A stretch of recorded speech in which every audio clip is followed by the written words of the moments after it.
ধোঁৱা আছে যেতিয়া জুই আছে এইটো মিছা হ'ব পাৰে আজিকালি ফাংচনত গান গালেওতো গায়কৰ পিছফালে দেখোন ধোঁৱা দি দিয়ে ভাউৰীয়া ওলালেও ধোঁৱা মাৰে ধোঁৱা য'তে ত'তে দি দিয়ে ধোঁৱা থাকিলে জুই নহ'ব পাৰে 108 ৰোৱা মানে যে বেমাৰী সিহঁতৰ ঘৰত আছে এইটো মিছাও হ'ব পাৰে যে 108খন আহিছে ড্ৰাইভাৰজনৰ লগৰ সেই মানুহ ঘৰৰ ল'ৰাটো ড্ৰাইভাৰজনৰ লগৰ আৰু ড্ৰাইভাৰজনে ক'ৰবাত বেমাৰী এজন থ'বলৈ আহিছিল আহি পেলাই ভাবিলে লগৰ ল'ৰাটোক মাত এষাৰ দি যাওঁ হ'ব পাৰে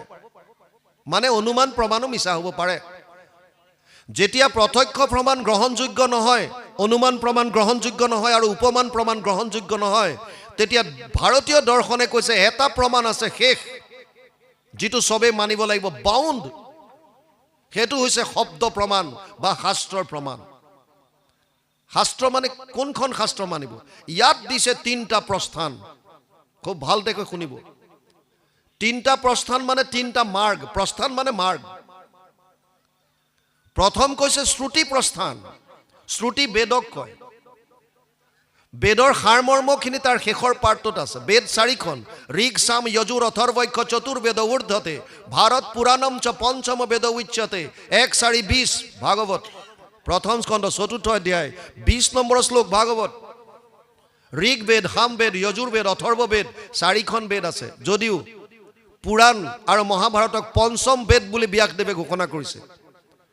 আৰু সেই ফালৰ পৰা পুৰাণৰ সূৰ্য হৈছে ভাগৱত গতিকে ভাগৱত পঞ্চম বেদ বেদৰ 4টা ভাগ আছে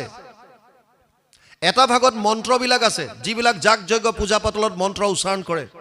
সেই পাৰ্টটোক সংহিতা বুলি কয় তাৰ পিছৰ অংশটোত য'ত বিধিবিলাক আছে নিয়মবিলাক কেনেকৈ যাগ যজ্ঞ পূজা পাতল কৰিব কোনটো মন্ত্ৰ ক'ত গাব এই বিধিবিলাক য'ত আছে তাক ব্ৰাহ্মণ্য বুলি কয় তাৰ পিছৰ অংশটোক আৰণ্যক বুলি কয় আৰু শেষৰ পাৰ্টটোক বেদান্ত বুলি কৈছে বেদৰ অন্তত যিখিনি আছে যাক উপনিষদ বুলি কয় বেদৰ অন্তত থকাৰ কাৰণে বেদান্ত বুলি কৈছে বেদৰ সাৰমৰ্ম যদি জানিব বিচাৰিছে তেতিয়াহ'লে উপনিষদ অধ্যয়ন কৰিব লাগিব সেইকাৰণে শ্ৰুতি প্ৰস্থানত উপনিষদক ৰাখিছে বেদান্ত 108খন উপনিষদ আছে অজস্ৰ আছে তাৰ ভিতৰত 108খন তাৰ ভিতৰত 11খন প্ৰমুখ দ্বিতীয়ত আহিছে স্মৃতি প্ৰস্থান বেদৰ মন্ত্ৰবিলাক সকলোৰে বোধগম্য নহয় সবে বুজি নাপায় সেইকাৰণে ঋষিসকলে